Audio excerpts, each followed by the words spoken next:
Heavenly Father, we thank you once again for the opportunity to come together. We ask that you continue to bless us, to lead us, and to direct us in the way in which you would have us to go.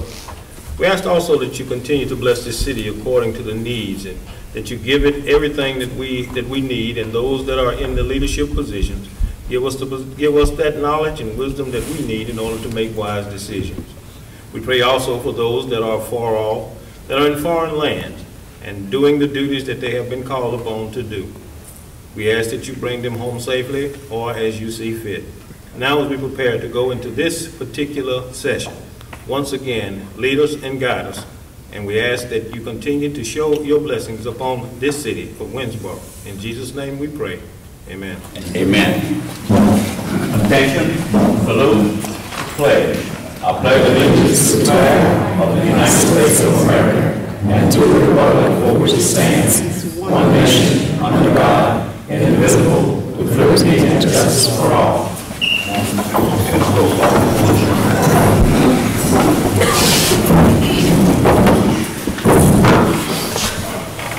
Ms. Betty Johnson, here.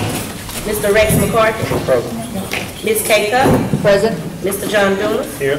Mr. Craig Gill. Mayor Jackie Johnson. Here.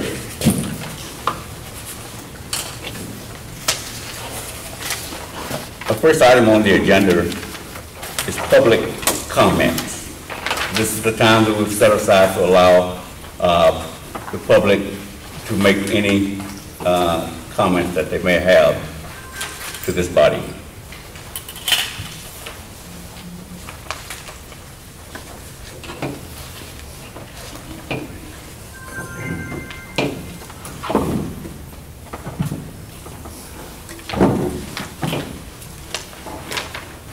Well, in the absence of no comment, I have a comment that I would like to share with you. First, I just want to say thank you for allowing me to continue to serve as your mayor. I know that there are some within the limits of the city who voted for me, and there are some who did not vote for me. I want you to know that I'm your mayor. Whether you voted for me or you did not vote for me, I represent you as the mayor, and I will do that to the very best of my ability. So if there's anything that my office can do to help you, please do not hesitate to call on me. I'm here to serve you. Thank you.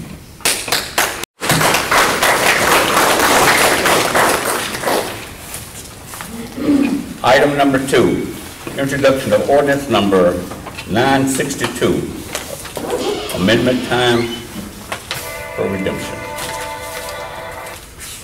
Okay, Mayor, with ordinance 962 is the amendment that we put up with the dog pound. Mm-hmm. With the ordinance of our law, we were set up to be a pound and not a shelter. It was 5 days that we were set up to house those animals. After 5 days, those animals, according to the ordinance, were supposed to be transported to Monroe. We've been housing dogs over there past that point because we've been working with Ms. Harborough, and she has had a very keen interest in saving these dogs. But what we're trying to create now is to stay within the law.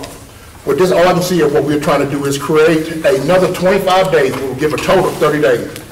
5 days to be held in the pound. After the 5 days in the pound, the dogs will move into what we call a temporary shelter for another 25 days. That 25 days will be the halfway point between being adopted and being at the last resort, taken to Monroe. And that will give the city a total of 30 days of housing those dogs. It's a temporary shelter. We added on another 6 pens, but a space for another 9, which the city just approved $10,000 2 months ago. And with this ordinance here, would allow, again, trying to work with until we get a permanent facility to be able to house those dogs. But right now, we are a pound, not a shelter. 25 will create a temporary shelter. And that temporary will be 25 days added on, 25 between adoption and Monday. Mayor, if I could be recognized. Please. I introduced this ordinance along with Mr. McCarthy. Number one, I think we should wait until the last item on the agenda before we actually vote and hear what Ms. Kimbrough has to say. But we also have some rules in place that could help in other ways. If we would just follow our rules, in which we have leash laws, Chapter 4 states that. We have run it at large, people letting dogs run at large, how they can be fined. We have certain specifications that people should use to have dogs within the city limits. And there are a lot of things we could do as far as enforcement to help with that situation, and instead of having to even think about killing our dogs. So can we postpone our vote until the end of this meeting?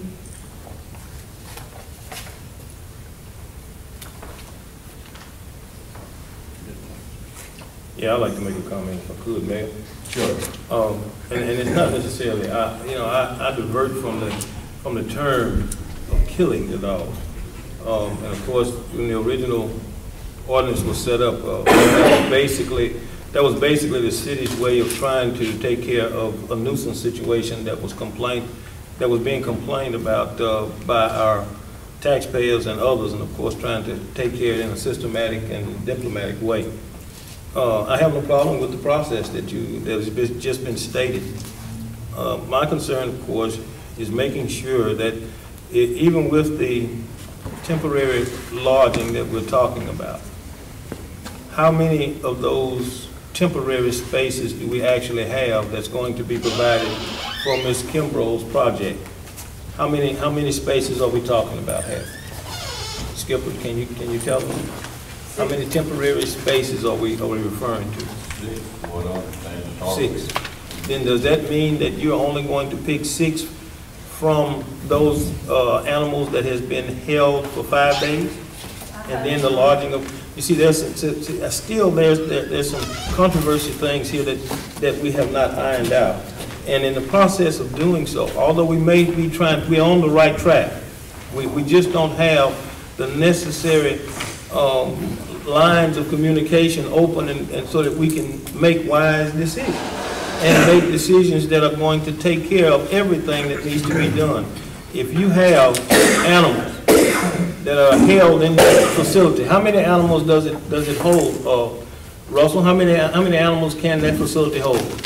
We have 28 pens. 28 pens. If you got 28 pens, and if you have well, I don't know how many have gone over the 5-day violation, the 5-day time frame, but the point is we need to have just as many holding pens or secondary holding pens as we do, those that are full now. Because otherwise, you're still going to have some animals that are going to be taking the trip to Monroe. Because you can't pick enough animals to go into the holding pens that you would really need. So therefore, even some of the animals that you've already had spayed and neutered, because of the fact that you're doing this, then it fills the requirement of what we're looking at. 25 days is fine. I have no problem with that. I have no problem with the feeding of those animals. I have no problem I do have some problem with the caretaking. And taking care of those animals as well as those that are already in the pen. And I'm not just talking to be talking. I'm saying this because we're creating a situation that's going to be larger than life before it's over with. And the only way we're going to be able to maintain this is to really take a real technical look at what we're doing and really systematically put it together. I don't think this is in-depth enough. That's my comment. It Have is you not. said something about opening the lines of communication? Yes, ma'am. I can do that. And who will? We met previously a couple of weeks ago with the police jury as a group here. And again, this is a parish problem. But again, on the deal right here, everybody's looking for other feasibilities of doing it, and it's costing the city money. We're going to meet back with them. The police jury said in their monthly meeting, they're going to meet with the rest of their board, and we're trying to come up with a problem with a permanent shelter. But for right now, the problem that we're having, we do need to enforce the leash laws, but what we're having right now, these are brand new dogs. These dogs are running around through the community like a nuisance. I had just probably about 4 weeks ago, Well, my sister called me and woke me up because she couldn't get out of her car and got a stray dog that's out in front of the house, and she's scared to death of dogs. But the problem that we're having is beyond that. But we got to come up with a solution, like Mr. Dumas said. The city just invested another $10,000. Okay, We talked with the police jury, it's going to take money. Ms. Harbaugh, you said you had an amount of money that you had that was sitting on that you were sitting from the fundraisers that y'all done. Even though right now this is a step in the right direction, is it a great step? I think it's a great step to try to stop from killing the dogs, but still we know that's going to take money. And we know that solution we need is that permanent shelter. But here with that temporary shelter, we got to get on board, but we got to get the police jury on board with us to help us so we can come up. We have a facility, what we have done, but we got to come up with the means, the financial means. Who decided on 6 pens for the long-term 25 days? The 6 pens, we put in 6 pens, but we built enough space to add on another additional 6. So we expanded out. 6 was going to go in, but we had the space out there. If we get overcapacitated again, well, we could add another 6. So we built it with 6, but we built the capacity there to house another 6. So we built it in mind, if it does happen again, or we won't have to come in and relay concrete, we built enough concrete slab to come in with another additional 6 would make the total 12 pens. Okay, isn't the holding time of 5 days, isn't it the actual holding time at the city's discretion? No, ma'am. It was 5 days that was set in ordinance, that was set in law, 5 days. It's set by law a minimum Of 5 days. A minimum of 5 days, yes, ma'am. After that 5 days, well, those dogs were transported because They don't have to be. what we created was a dog pound, not a dog shelter. What would it take for it to be a shelter instead of a pound? We created a team that's going to take financial means, money, the things that we're working on right now. The city has made a step right now to house a temporary shelter, moving to that point from a pound to a shelter. But we got to get back with the police jury. We find out what the money and the means. We have the property. The problem is coming with the money and the means. Ms. Harbaugh says she has some dollars. Again, we got to come together as a collaborative effort. Okay, on the money and the means, one thing that will bring you funds is enforcing the leash laws and the dogs running loose, making people pay the fines. Yes. That can go to the animal shelter, it can go to health and stuff, but the laws have to be enforced and people have to pay fines. Ma'am, that's absolutely correct, but that's not going to stop folks from dropping dogs off in the city. It's not, What's the but problem if with they that? are fined for it, they will not be dissolved. Absolutely, and we need to enforce those laws. We will sit on there with the chief for enforcing those laws. But the problem that we're having, talking with the police chief, talking with the sheriff, Prisoners having that problem, Gibbers having that problem, and they'll bring them, they're dropping them here because we have that facility. If there's a problem with local ordinances, they can use state laws that are already in place. Those apply anywhere.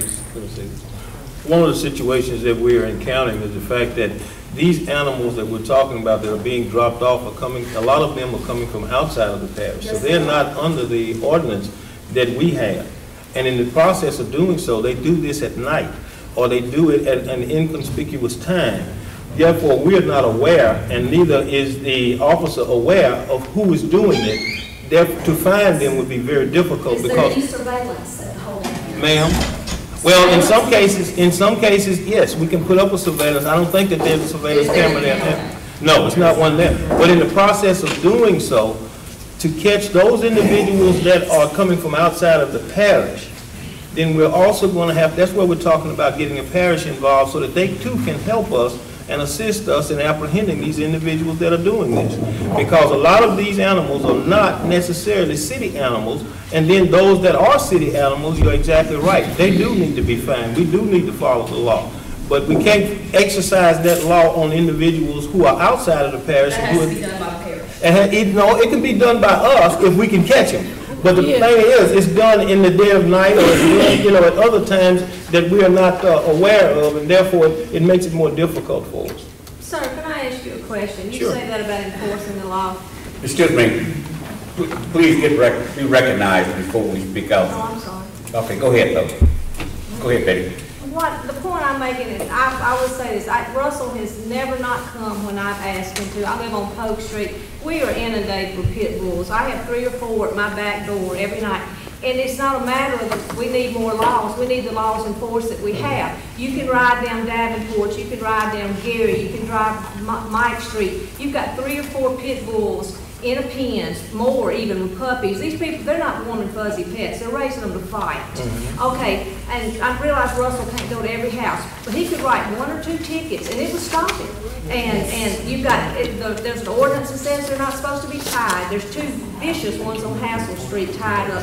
They're on chains. You could write 1 or 2 tickets, enforce that, and that would end a lot of it. Like I said, I've got 3 or 4 stray pits at my door every night.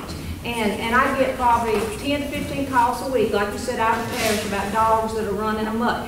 Again, we need to enforce what they have. I've got one guy that lives behind me, he's got 4 pit bulls in his apartment. And the kids can't go outside at night. You can't, I live in fear. I can't get out of my car at 2 o'clock in the morning because I've got pit bulls surrounding me. I mean, it's not Russell's fault. Again, every time I've ever called Russell, he's come right on. But again, you could ride down those 4 streets and get rid of half the problems you've got in town with the pit bulls. And especially with pit bulls. But and once again, to just round this whole thing up is to say that not only do we have the pit bulls, because not only does the pit bulls bite hurt, we also talk about the Chihuahuas bite hurts. You know, we all of these animals need to be. Well, I realize that. I would too. But the point of the matter is that we have got to take and get control. Control is the key issue, and unless we and give him help, unless we do some things that are inside and outside of our confines, then we're going to constantly be fighting this issue. Mr. Gaines, just a minute. Let me say something. I heard you say Russell do not have enforcement authority. That is, as far as enforcing the law, is by the law enforcement officers. He is not an enforcer, humane. But I just wanted to clear that point up. Ms. Kimbrough. Thank you, Mayor. I just wanted to request that the council and the mayor as a committee embrace us, those of us who deal with this all day, every day as well. Particularly, we're talking about the ordinance and the change in the ordinance, and I never have seen the ordinance. I have requested it if we could be involved in that process and work something out that would solve the problem of animal control and still get rid of the dogs in a humane way. And if we could be involved in the system, the temporary holding facility, the logistics, as the council has stated, don't work out. 28 can't be crammed into 5 or 6 or 12. It just won't work. And for that matter, those of us, Russell and I, have kept up with every dog in the pen for the 3 years that I've been involved with this, and we've numbered dogs and logged their end date. We've taken an intake shot picture. We started vaccinating those dogs. We know exactly when the dogs came in. It's not a guess. You don't have to move them to another pen. You don't have to put a label on their gate. We know when they came in. So it's not even necessary to move them from one to another. But that's talking about details of working out a policy. And what I'm requesting tonight is that, number one, my request to be on the agenda is to strongly suggest and request and beg the council and mayor to please don't take killing the dogs as the first solution. And secondly, to embrace us, the special call meeting where we discussed this ordinance, the building of the other facility and the community center. You would think I would get a phone call. I found out about that meeting when I left Piper Hardware late, traveled in front here. I was on the phone with my husband and said, wow, something's going on down at the community center tonight. I was on my way to the pens to medicate dogs. And you guys were in here meeting about the dogs and I had no idea. So it would be great if those of us doing a lot of work, would please be in the loop, and you, instead of you guys making the decisions from the top, and we're trying to figure out how to make that work in real life and keep dogs alive. And I'll talk more about the process and my specific requests later, but I just ask you guys to be involved in it.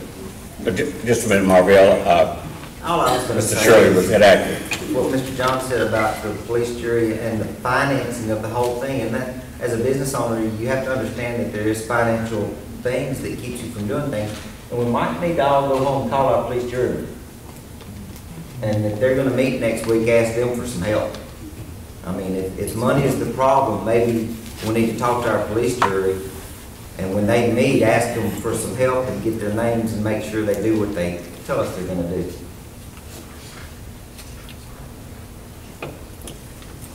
We have met with the police jury, and we're waiting for a second, meeting with them. Mr. Morrell? I just came in on the end of it, but I understand, I don't know how long you have to talk about the dog, but for the longest, I noticed that a lot of people always been blaming Ross for those dogs, but Ross is not the problem about the dogs. Don't we have an ordinance saying something about the dogs? I've read it several times, but I'm not read about that. What does it say? We have leash laws and all that's in effect for those who have them. They're supposed to have them on the slab with all those deals, those who occupy and hold and house those dogs. If we pick them up, they'll be held for a minimum of 5 days. 5 days. So I think that's the problem. Just like when I was overseas, we rotate out every 3 months. If you keep the rotation going, I think that's not the problem. So how long are we holding dogs? Are we holding 5 days or what? Well, we're looking at an amendment right now, Mr. Clay, to add an additional 25 days. We'll be creating what we call a temporary shelter. It won't be Ms. Harborough rotating dogs out of pens. It will create, if we max out there and put 12 pens, you're looking at 24 dogs. So you're looking at still housing the dogs. We have a problem like we had where the mail carriers weren't delivering mail because we didn't have a spot to put dogs we need to pick up that give us that spot and space. That's the other part of the issue that Yes. I'm planning to talk about later. When we do have empty pens, we have 4 empty right now. We don't need to tell residents that we can't pick up dogs until we get a spot when we have a spot. And someone besides me needs to know how many we have open. So from my understanding, I think the last council meeting I was attending, Mayor said they were doing something about that, find some other place to house a dog, which is fine.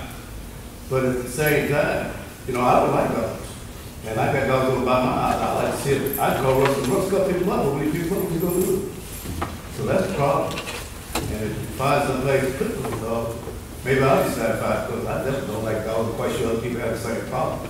It's where you going to put them when you pick them up. Again, I want to ask you to please be recognized before you speak. Are there any other comments? Yes, ma'am.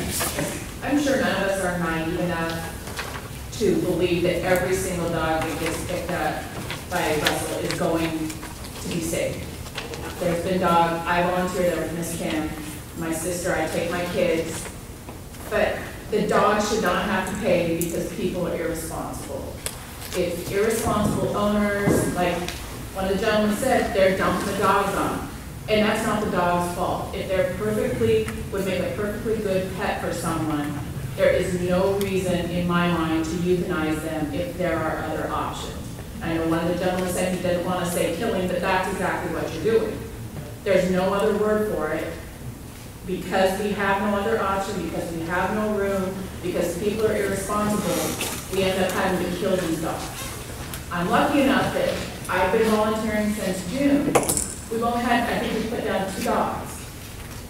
But Ms. Kim was told last week, okay, we need to put some down. So my 9-year-old who walks dogs was worried that one of her favorite dogs that she walks, who's a perfectly good dog that just hasn't had a home yet, was going to be put down. I have to explain to my 9-year-old the reality of life, that I'm sorry, honey, people are irresponsible. And because they're irresponsible pet owners, your favorite dog has to get put down. We were lucky enough that we had a rescue come in and get him, but these dogs are being, I guess what I'm trying to say is these dogs are paying with their lives because people are irresponsible. And they're not getting them fixed, they're not tagging them, they're not following the laws of the town or the parish. And that's it. Yes, ma'am. Again, this all comes down to, If you would, if you don't have any physical defects, would you please stand and we could understand you better? This all comes down to, if you got an ordinance about a leash law, enforce it. If you got an ordinance about dogs at large, enforce it. If we enforce these laws, you can get revenue to be able to help us get a shelter and set them out. And then these dogs won't get killed. I mean, it's hard to explain to these kids that we're taking with us to walk these dogs that, yeah, sorry, dogs gotta be put down because we're running out of room. I mean, it's hard. I mean, we have children with us all the time who come and help us. So that these dogs can get exercise once a week. I don't understand why these ordinances aren't getting enforced for the leash laws and everything else. Why do we have registration here for these dogs? Why are these dogs not getting registered? Apparently, the sheriff's department and police department is supposed to be enforcing this. Thank you. Yes, ma'am. Hi. I had taken in, my husband and I took in 2 dogs that we were notified of our church. We went down there, we took them home, and one of them was a beautiful cur dog, which is the friendliest dog that you'd ever want. And through Kim and through Rescue Dog Village in Connecticut, this dog was adopted by an FBI agent and his family from Massachusetts. They paid $450 to have the dog transported from Monroe to Connecticut. They drove an hour and a half to come pick the dog up. The dog is living the life of Riley now inside. It's a beautiful dog, and about a month later, they adopted another dog from Arkansas, and I'm sure they paid the same fee to have it transported. My point is, they are willing to pay that kind of money for pets because up there they have laws that animals have to be spayed or neutered. They don't have a problem with stray animals like we do here. And I think that's the kind of law that we need. We need a law here that says if you're going to have a dog or a cat for that matter, have your animals spayed or neutered. That would prevent a lot of this problem. And if y'all want to see pictures of the dog that got adopted, go to mrsmike.com. You can see pictures of him. His name is Manny. Thank you. Okay, we're gonna move on to our next item now. I apologize if there's anyone else who'd like to speak on the subject. We spoke pretty broad on the subject already. So we're gonna move to item number.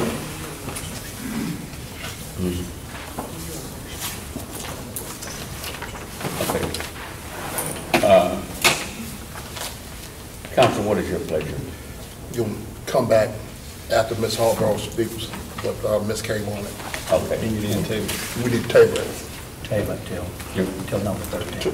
Table until number 13? Yes, sir. Yeah. Okay. So, He doesn't have that Need a motion, Mayor. Do you need a motion to table it Yes. to number 14? Okay. I so move. Second. been properly moved and second to table. All in favor, say aye. Aye. Let the record reflect that it's unanimously agreed on to table. Item number 3, approve the minutes from March meeting. May I make a motion that we approve the minutes of the March meeting? Been properly moved I second. and second. All in favor, say aye. Pete Meyer. Thank you, Mayor. The one item that I really want to go over tonight is the 8th Street Bike Trail. Of course, as y'all know, we took bids on this project last week on the 15th. Our low bid was submitted by TL Construction, $247,574, which was higher than expected. The project is funded through the Recreational Trails Program through the Federal Highway Administration. The initial cost is, or the initial funding amount was $92,571. They've agreed to put up an additional $60,000. However, that if the whole project is done, and what I mean by that is there's a couple of items like some extra shoulder width that we were going to do that we can cut out. But if the whole project is done, that's $190,000. that the city would have to put up of its own money. If we take out the shoulder, the extra shoulder width, that's $163,000. Basically, the city has three options at this point. They can either accept the project as is, the full project. They can award based on contingent upon change order to reduce the contract amount, or they can reject all bids and rebid the project, or re-advertise the project. We had two bidders. TL was significantly lower than the second place bidder by more than $100,000. We had 4 people pick up a sets of plans. I talked to the 2 contractors that picked up sets and did not bid, and they told me that they likely wouldn't bid a second time around either. So it looks to me like we would be working with pretty much the same 2 contractors that bid the first time. It's a possibility that we could go lower if we could get some better prices, but it's also a possibility that we could get some worse prices. It's kind of a coin flip as far as re-advertising the project, but it's the council's decision, and whatever y'all would like to do. If y'all have any questions about the project? Yes, sir. You mentioned the fact that if you continue with the contract as it is, yes, sir, that there's a possibility of a change order. Yes, sir. Now, that change order being in how much? The change order reduced the project cost by about $27,000. The overall project cost by about $27,000. Then where would those funds come from? What sources have you seen that maybe we could get those could get that $27,000 from on the change order? No, it would reduce the price by $27,000. Yes. Then why would we need a change order? Why would we need? What we had in initially was some over width on the shoulders. Okay. We would cut that portion of the work out for a net reduction of $27,000. Okay. And the contractor that has given that bid would in turn then have a reduction of $27,000? That's correct. Essentially, whenever we execute the contracts, we would also execute a change order to reduce, and it's just a straight reduction of quantities. We've already got the quantities in there. It's just less stone than what will be there, what we had in the original bid. Then why would there be a need to rebid if we continue with the contract, do the change order, then we've already got a contractor that's willing to do it, and we're just taking away some of the money that he's already No, if we re-advertise, we would only be trying to get a lower bid price. Like I said, the prices were higher than expected, so the only purpose of re-advertising, or rejecting all bids and re-advertising would be to try to reduce the overall contract amount. I got it. Okay. But that's going to take some additional time and expand what we're talking about. And you already got one guy that said he probably wouldn't bid again. We got 2 bidders the first time. I expect you would probably have the same 2 bidders bid again. Your professional thoughts on the areas that we would not get a lower bid. I don't know. I'm not going to say that you won't, but based on just the knowledge I have of the 2 bidders and looking at it, because like I said, there's a significant amount of difference between our first and second bidder, more than $100,000. So he left a lot of money on the table. I'm not saying that he won't cut more to try and get the project the second time around, but it would seem to me that, or based on that information, I would suggest that it might not be a reduction in the price, or if it is, I wouldn't expect it to be much. Okay. Mr. Mayor. Yes. Could you touch bases with these 2 individuals and then get back with the mayor and give him their intentions on what they would plan to do in case we decide to rebid? If we rebid, I expect both of those would also bid again. But I can't ask them how much they're going to bid. No. But would they be willing to rebid, and of course take into consideration the reductions that we're talking about here? Yes. And at the same time, relay that to the mayor and in a special call meeting, probably come to us and explain this once again as to what their intentions are. I have no problem with that, but I expect that the answer will be yes, they would rebid. But as far as the change in price, I can't answer that Right, question. I understand that, I understand that. It's just the cooperation as far as I'm concerned, is making sure that we've got some contractors that are gonna be willing to take on this particular task and do, you know, and at the same time, give us possibly a reduction. And knowing this when we sit down and talk with the mayor, and the mayor being able to make a determination so we can go ahead and make a decision. I can talk to both contractors that bid, but I can tell you now, their answer is gonna be yes, they would bid a second time. But, you know, like I said, the only reason to rebid is to try and get lower prices. About that, I can't answer. Right. If we did bid it, we could bid it with the reduction in quantity like I talked about for the change order. And that would be my recommendation. If we do rebid, we take out the over shoulder width and try it that way and see how it comes in. Okay. Wait. But that's.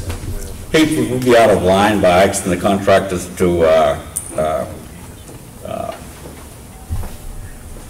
what our specs, what could we offer with our specs that would perhaps possibly lower our deity within the range that we are searching for? And I have asked that question. The issue is that it's a small project, Okay. relatively small project, and a lot of it is, it's very labor-intensive work. Okay. And that's the primary problem that we're having with that.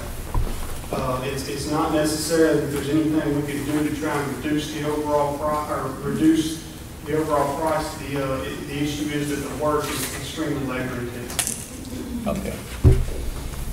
What is your pleasure? I'm saying, Mayor, that we go with the change order, anything gonna reduce this thing to save some money. Okay. That's, you know, you're looking at almost $30,000. Is that a motion? Yes, sir, I make a motion that we go with the change order. Let them rebid it with the change order, and then see can we get a lower price and save the city some money. Just a second. Good idea. I'll second it. All in favor, say aye. Let the record reflect that unanimously. Just to clarify, we're re-advertising the project with the reduced quantity. Yes.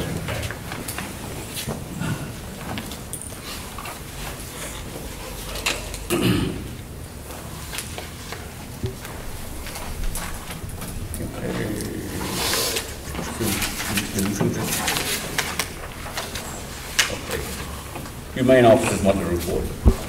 Main officer want to report the number of dogs adopted for the month 4, for the year 25, cats 1 for the year, claim 0, 4 for the year, fostered 1, 10 for the year, Monroe 1 for the month, 1 for the year,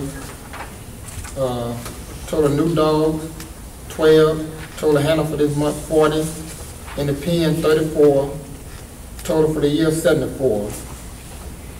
Cats for the year 3. Total animals in the pen 34. Miscellaneous 1. Food donated.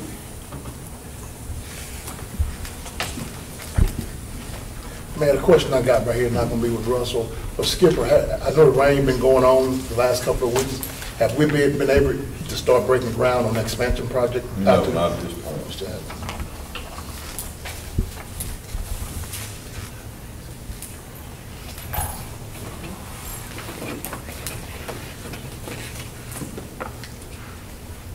May I make a motion that we accept the Humane Officers Monthly Report? Been properly moved to accept I second it. and second. All in favor, raise your right hand. The record reflect that unanimously approved. Fire Chief, monthly report. Thank you, Mayor and Council. I'm happy to announce that we had a slow month this month. We had 2 out-of-town private dwellings, a total of 9 for the year. We had 1 mobile home outside the city for the first one of the year. We had 1 vehicle bar for a total of 4 for the year. We had 1 grass bar in the city. We had 8 outside the city for a total of 29 for the year.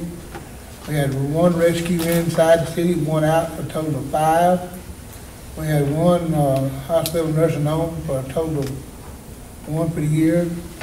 We had 1 business for the year. We had 1 helicopter assist, bringing it up to 3. We had 1 fire alarm for a total of 6 for the year. We had 2 service calls for the brings it up to 5 for the year. 2 mutual aids, 2 false alarms, and 1 miscellaneous for a total of 69 for the year. That concludes my report. I make a motion, we accept the fire chief report. I second it. Been properly moved and second. All in favor, say aye. Aye. At this time, first, Danny, I want to apologize for holding you long. We're privileged tonight to have our Congressman, Deputy Assistant here with us, and that he have asked permission to introduce himself and offer any remarks that you may have. Thank you, Mayor. I enjoyed the meeting. You're welcome to use the podium. This is one of my first town hall meetings, and I'm enjoying it. My daughter, I was telling Kim, she loves the animal issues, but we're so glad to work with the mayor. We think a lot of the mayor, and he's a good man. And anything the congressman can do to help you. I love what he said, that he's a mayor of all the people, and so is the congressman. We're here to work with y'all and to help y'all, and if I can help you in any way, just let us know. Thank you. Thank you, Danny.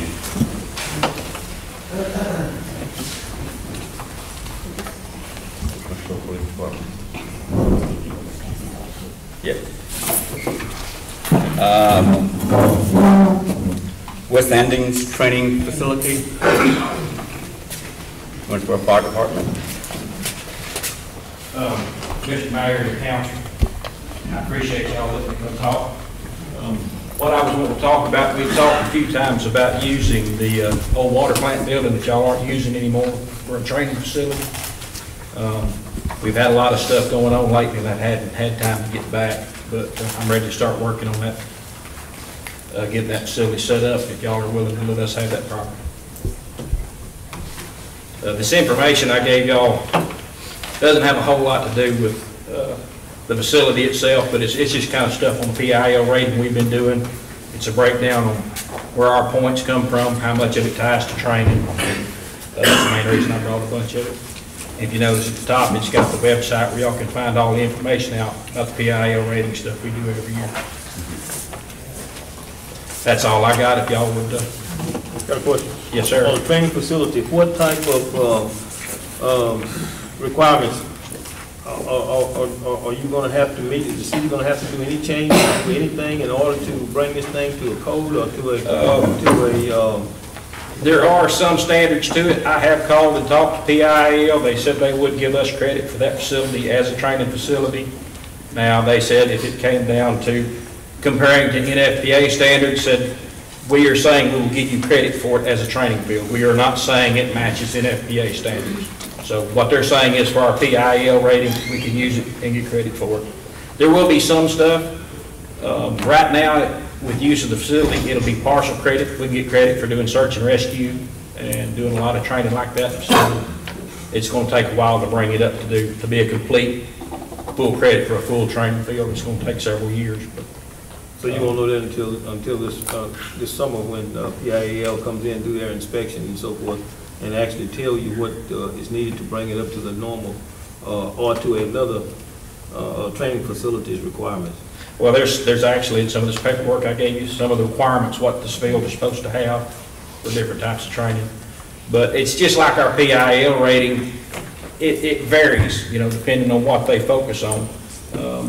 There are certain types of training. The more training we do in specialized areas like our officers and our firefighters, each one adds to points. Everything we do, our water system itself. Briefly, if you will, just explain to the general public what PIL does for the city and what it does for our constituents.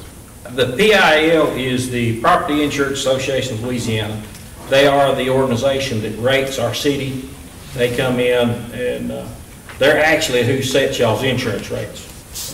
They mostly deal with commercial industries is how it's set up, but they rate our trained officers, our equipment, the city water system, mutual aid abilities, everything we have to with our firefighting capabilities. And That's how our fire rating is set through the insurance itself. Wes, what we was looking at, I guess, Mr. Dumas was asking on that, the specs, is that anything that the city gonna have to come in and do that building to get it, to do any renovations or anything, to get it? No, we can use that concrete structure now. I'm looking into some stuff. We did some stuff. I also work part-time for LSU as an adjunct fire instructor, and we use storage containers, these metal storage containers. We can burn in them and set it off of the building. You can use it like an adjacent room, so you're not actually burning in the structure, you're burning outside of it. And I'm going to look into that. That probably won't happen this year. I can do a lot of other training there before we even get into burn building stuff. But even at that, we're looking at buying a couple of metal storage containers, which run $3,000 or $4,000 a piece on the high end. So money-wise, you're not talking anything, because we can use the building like it is. We can do search and rescue training in it. We can do ladder training on it. There's a lot of training we can do with everything just like it is. Insurance cost for them to be there doing that. We need to check into that in the budgeting process. Insurance.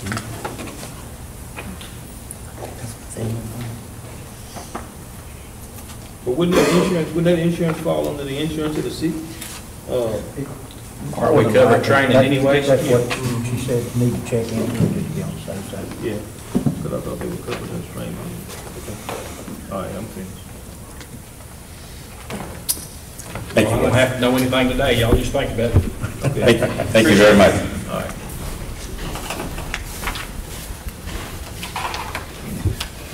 Police Chief monthly report.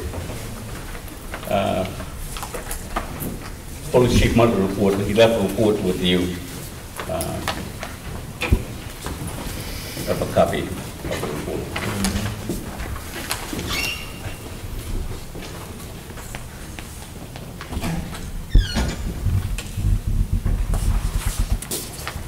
Mr. Mayor, based on the information that has been presented to us, we have no way of actually verifying this, but at the same time, this is in line with what we have been receiving in the past. I'm going to make a motion that we accept the police department's report as it is written. Been properly moved to accept and second. All in favor, say aye. Aye. Let the record reflect that it's unanimously approved. Economic and Development report. Thank you, Mayor and City Council. I'd just like to bring the information we talked about the fire department. Our LGAP grant has been approved, and we should be receiving the papers for the mayor to sign the latter part of this week or the early in next week. It's going to be the $50,000 that we will receive from the state, and a portion of that is going to buy a new fire truck or a fire truck, and the other portion of it is going to go toward replacing the signage inside the city limits. The existing signage does not meet the standards, the state and federal standards, and this will allow that to do that. Also, we have been working with Mr. Al Ader. He is putting a business, he's bought an existing business, Winsboro Elevator, and he's going to spend about $2.5 million in this city and upgrade the facility that he presently has there, and we're excited about that. We think he's going to be a good corporate entity in the town, and I'm looking forward to working with him. We also have enjoyed an opportunity to work very closely with the with all of the local industries in our city, and right now we have had no complaints with what they're doing or with what the city is doing, and excited about that. And I'd be more than happy to answer any questions you may have.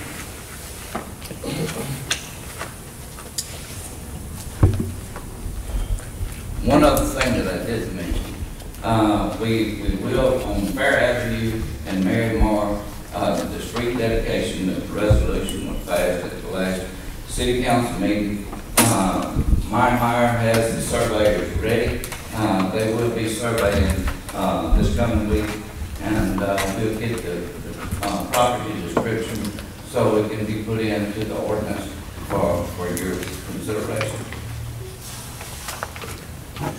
I make a motion, we accept the economic development report. Got one question.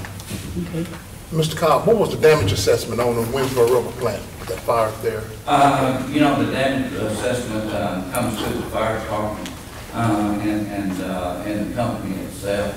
But it's my understanding that all the damage was property that was ownership of the company itself, and nothing that is owned by the city of Winsboro. Am I correct, Skip? That's correct. Thank you. Do I have a properly moved? A second? A second. All in favor, raise your right hand. Let the record reflect that it's unanimously approved. Community Center monthly report. We had 4 events at the community center last month, one of which was just the use of the conference room for 2 hours, I believe, for a baby shower. So if you look on there, you see the rental fee is $105. That's because it's $90 for the first hour and $15 for each additional hour that stands right now. For the most part, it's been pretty active and pretty good so far. Yes, sir. Ms. McCarthy, the information that is placed on here, is this your handwriting? Yes, sir. Okay. I have a question. Yes, ma'am. Can you explain to me why it took 7 days to return Ms. Loring's deposit when it's in our rules that we return it within 7 days? She has to actually come up there and get it. Can you hear me? To send the forms in, and then she has to come up there and actually get it. When I first came and inspected, there was a little trouble with the bathroom, so I wanted to get some clarification on it. But I believe it was left by the inmates that had actually been working there, they come in and they'll do some straightening up and some additional cleaning. So I had to make sure that that wasn't left from her. And once I did that, I went ahead and did the form. So. Okay.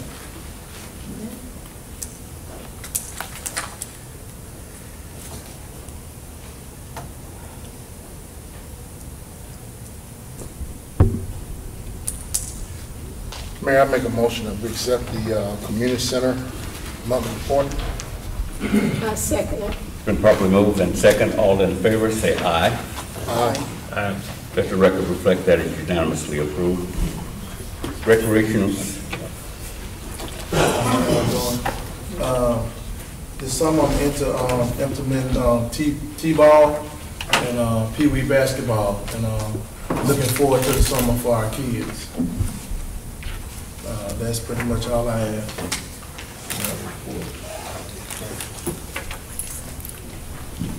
Is there a report, paper report? Excuse me? Is there a report? Did you type a report? Yes, sir. I don't think you typed one. No. We'll have one next time. So you're finna start up, what sports you said you're finna start up? T-ball and Pee Wee basketball, Wee ball, T-ball, for the kids, ages 3 to 6, Pee Wee ball and basketball, 6 to 13. Okay. Where are we starting with that at? Ma'am? Where are you going to? Where are you starting? West Side Park? It's for everybody. It's for the community. Where are you? Where they playing? Probably at the high school, but we're gonna get portable goals for the smaller kids.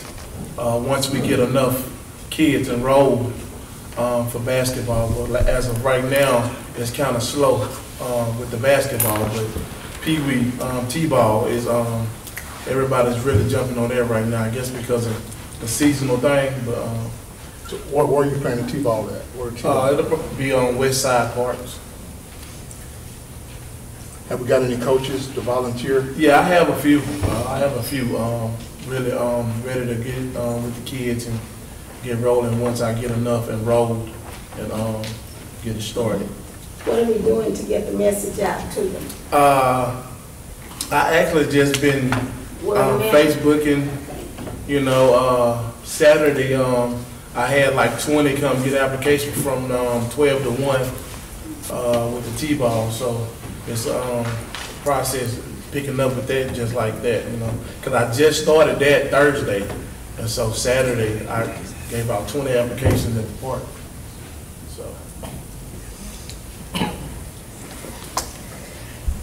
So what have you been doing up to this point, since you've been athletic director? What are some of the activities that you've had? I really haven't had a chance to get enough kids to do any activities. I've been promoting and putting it out there, but I'm just looking forward to the parents, you know, being supportive toward getting their kids involved. That's the only thing that I can do at this point. Are you working 20 hours a week, is that what I understand? Yes, ma'am.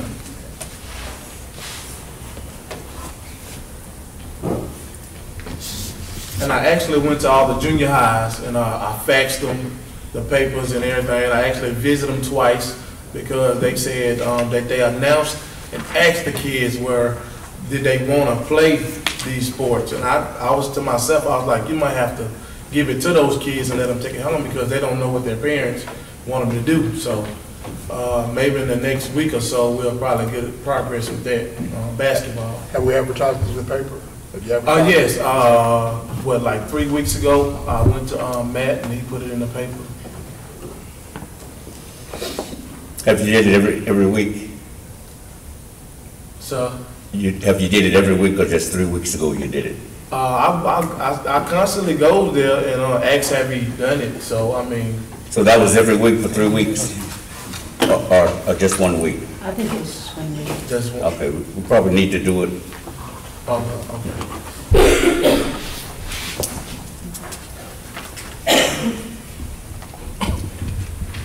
May I make a motion that we accept the recreation director's monthly report? It's been properly moved to accept.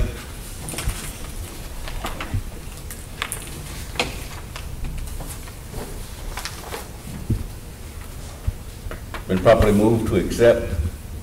All in favor? Okay, no second?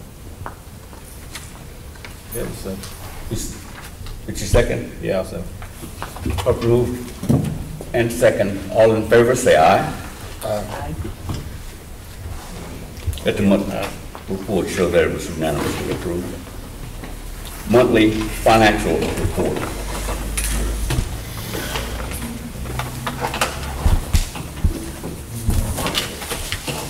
Our target is 75%. We're at 75%. If you look at the general fund and utility fund, the bigger one is at 77 and one is right at 71. So that is very much on. Do you have any questions? I'd be happy to answer. Have we been getting any reimbursements back yet? Any reimbursement we got to come in? The only thing that is still out is the airport. So yeah, we've got everything else in. And that's the FAA that we're waiting for processing. Everything else. Sales tax, transfers from sales tax fund, $150,000 this year, this previous month. And the month before that on our financial statements, it was $300,000. We're talking about roughly $450,000 from sales tax funds. Is that a normal amount that we need, or was that budgeted in this previous year's budget? We've not gone over the budget in that area. We transfer according to the cash flow. This transfer of $150,000, the day that we made that one, there was $7,000 in this operational account. So it had to be made. If you'll look at the dates where the deposits were made, so much money came in on the 28th, 29th, 30th, 31, like almost $200,000. So we had to have it to operate on. This month you won't see any transfer. I know you don't mind it. So I think that we'll be right, right on the budget with that at the end of the year. Okay. In addition to the resolutions. The amendment? The amendments by The amendments resolution, that's gonna become? Do you have a list of those amendments? Previous ones or upcoming? No, the ones that we'll be including within the next 2 months. Do you have any? Within the next 2 months, or the ones we already? The ones that, yeah. The upcoming ones you've ones. already? No. Have you requested those amendments still? Have you requested them? No, no. You have not, Have but you do have amendments that you will be making. I'm not sure yet, and I'll tell you why. I'm not sure yet, and I'll tell you why. Okay. This week, for 2 reasons, both budgeting for next year and for finishing out this year, we're going line item by line item, forecasting out until June 30th, and then we're going to know how we stand. We're going to know if we're going to be able to stay within that. I think that we will. That's good. There may be a couple, but I can better answer it after this week. It's a good idea. We do every line item. But when you do those line item by line item, we also, we would like to see those requested amendments line item by line item. Sure. Okay? That'll be easy. Thank you. I make a motion, we accept the financial report. I second it. Properly moved and second that we accept the financial report. All in favor, raise your right hand. Let the record reflect that it is unanimously approved.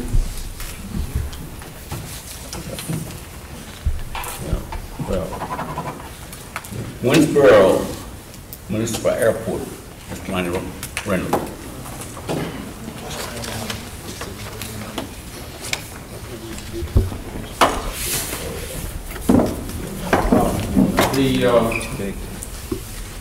Proud to say that we've got all the hangars, basically we have is full. All the rent is paid up from January 1st till June 31st on all the enclosed hangars. There were a couple of airplanes left under the open hangar, which after we got our tie downs in place, the people there moved the airplanes out of that hangar because of problems with pigeons. So right now I have nobody under the open hangar. If anybody knows how to take care of pigeon problems, we would appreciate the help.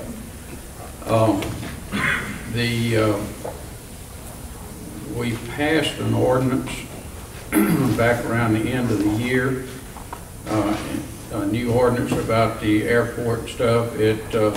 It set forth hangar fees, tie-down fees, updated requirements and fees for ag operators. What ordinance you passed on airport? And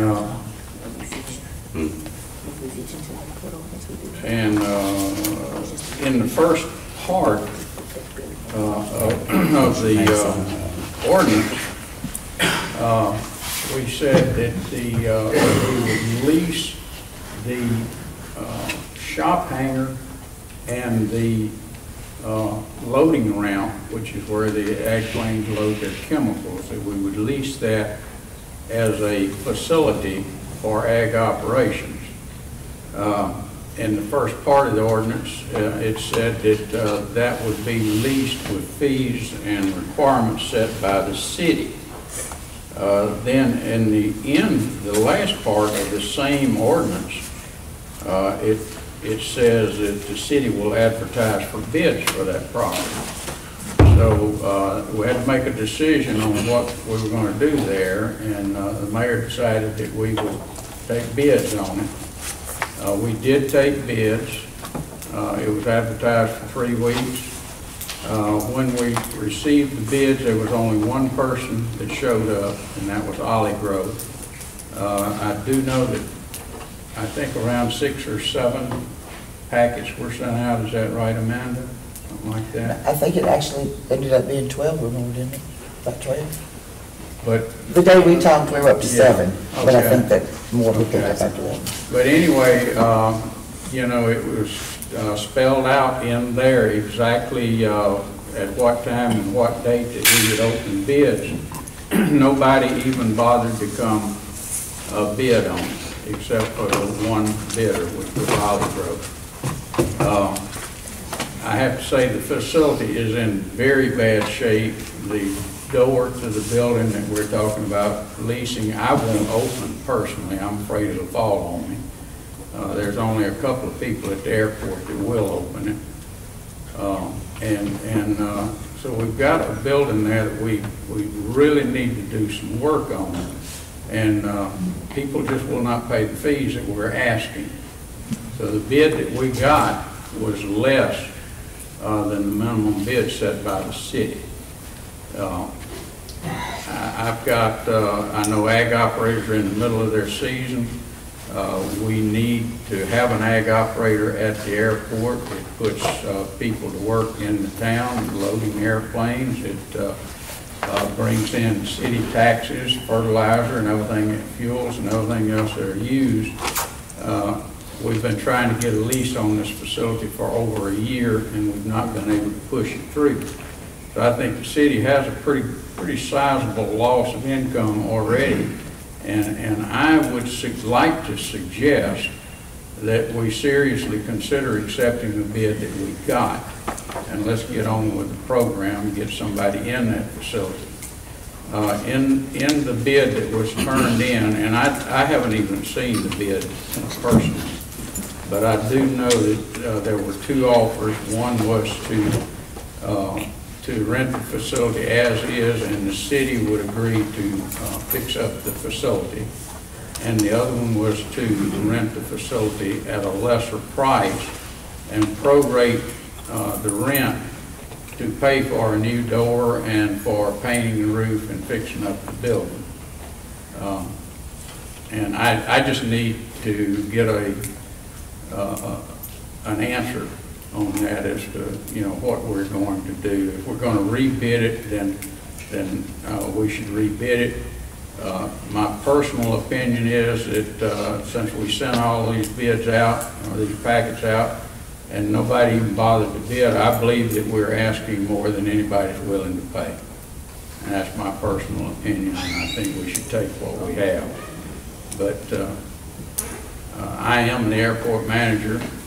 I'd like to put my 2 cents in for that. I would also like to ask that if you keep me on as the airport manager, that I be included in airport committee meetings and stuff, so that I know what's going on. Before this bid went out, I would have loved to have met with the board of directors and showed them the facility and what we're trying to lease and what kind of condition it's in, and I would have made a suggestion for a lower price or else fix up the facility. And I would like to keep me on that I be included more in the day-to-day operation. Ms. Kimbrough, I feel kind of like you do. There's not a two-way street, and I don't always know what's going on. So that's about all I've got. Like I say, I would really like to recommend that we accept this thing, or if we're not going to accept it, we tell the man what we want from him, and let's move on with the program, because he's trying to set up a business. I know part of the lease was for a 4-year period. State regulations say that we will lease something like that for a 10-year period. And then based on the amount of money that individual spends during that 10-year period, they can get another 10-year lease. And it continues on out to a total of 99 years. The 4-year lease is very difficult for a person to go in, set up a business, and get everything going and expect to get everything done in 4 years when he knows that he may lose his lease after that. I do know that there's an option for another 4 years, but even if you do that twice, we still are only looking at a 12-year lease. Personally, and I am a business owner, and I've had a business at the airport for nearly 25 years, I would not sign personally a 4-year lease to set up a business. I couldn't afford it. It just costs too much to do that. And I don't think that we should expect an ag operator to do the same thing. So that's my 2 cents worth, and I'll turn it over to you. Thank you. Mayor, I'd like to make a motion first that we reject the bid of Ollie Grove as it's not, it doesn't fit our requirements. Properly moved. Second. And second. All in favor, say aye. Aye. Mayor, I would also like to introduce a motion that we give you the authority to hire a new airport manager according to the stipulations of ordinance number 958. Been properly moved. Second. And second. Question. 958 is the old ordinance that we already had, isn't it? The amended. In the amended 958, ordinance. right. But prior to that, that amendment, prior to that amendment, there was also that option for the mayor to make that decision. So are we duplicating or double dipping in this particular case? We're just giving him the authority. I thought he already had that authority. In the original lease and contract. I think the mayor has the authority to make that decision. Based on, I think we need to take a look at that. We asked our attorney to look at it. Yeah, you need to take a look at that, because I think it's already in. That was a contract that What you said. prepared. Yeah, that's right, in 2010. But It gave either party, could give the other one a 10-day notice. That's exactly right. And all he had to do was just give him a notice, and then, of course, then he could, re-advertise or do whatever needs to be done based on that notice. I don't disagree with you. Okay. But I think I Kay think brought it up we need- just to, I understand. I guess. Just to make sure that Jackie did have the authority. That's what the council. But he does have it. Yeah. He has it already. Yeah, it's in that lease. It's in the lease already. Okay. Been properly moved and second. All in favor, say, raise your right hand. I'm gonna abstain on this. I'm gonna abstain. Because I wanna check that out. I'm abstaining. Okay. The motion passed by 3. Yeah. Mayor, who's voting on the first? To reject the bid. To reject Correct. the bid. To reject the bid. Well, I thought we had already rejected the bid. I made a motion, I don't think we rejected it yet. You took the vote. Okay, if it's a rejected bid, I'll go with that. The second one was to look in on the language on the Yeah. lease. To look at the language. You made a motion on the second one, then you, So you that second one was to. I guess Kay was asking, Mr. John was asking that the mayor already had the authority and didn't need the council. Kay was just trying to get ratification, that's what the council wanted him to do. Yeah, but he already got it. Yeah. You know, we can do it on the second. Just that one, they do it themselves. You already have that authority. I realize we had the authority. I think what we were questioning is whether or not we had the support of the council with the authority. Did the council support that action? And she made a motion, to follow through.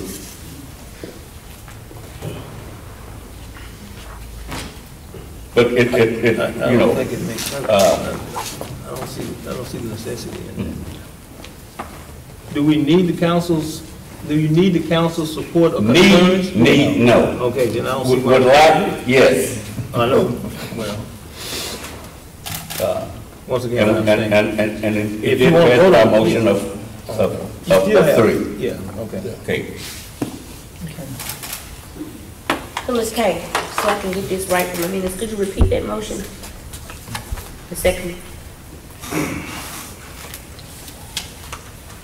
That we give the mayor the authority to hire a new airport manager according to the stipulations of amended ordinance number 958. Okay. Item number 13, Mrs. Kim Kimbrough. Forgive me for coming this way, but I handed my copy that I was going to read off of to Mr. John because I have. Okay. I wanted to, y'all can pass this around. This is the form that I was referring to, this one. Thank you. And excuse me, I'm going to walk right across the front of the room to the podium. That's quite all right. Sorry. That's quite all right.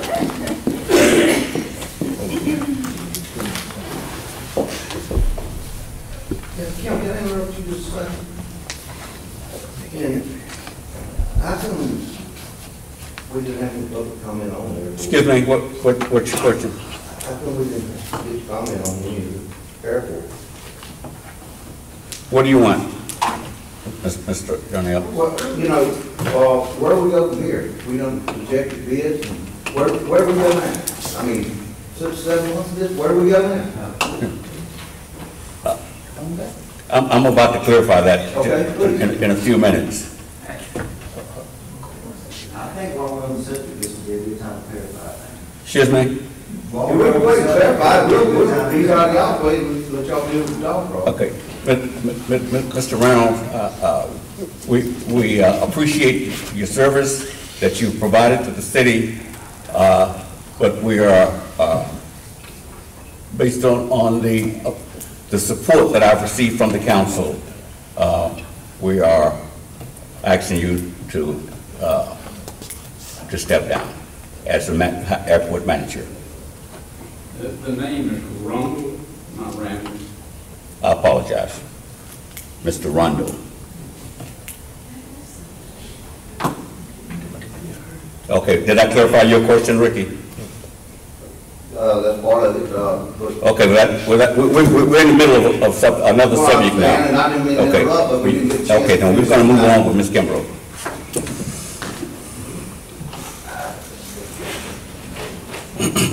The form that I handed out to pass around is the current status of the pens as they are right now, and I do update that report at least once a week because we do go by that as far as walking dogs on Tuesday and Thursday evenings. And I'll be glad to share that with anyone with your permission. I can send that out in a blanket email, and I need to update email addresses, I'm sure for Miss Betty and perhaps for some others, so I need to work on that.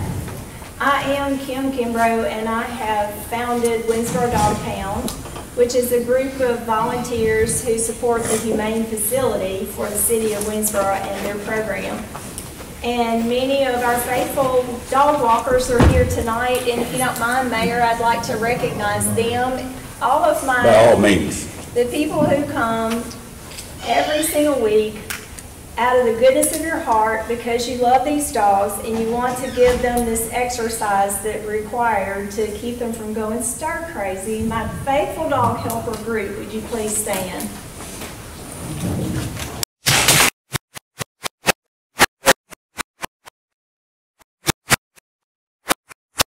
And then with them, I'd like everyone else who is here in support of the dogs and trying to develop a user-friendly, community-friendly program for the dogs, which does not include euthanasia. Would you all stand? Thank you.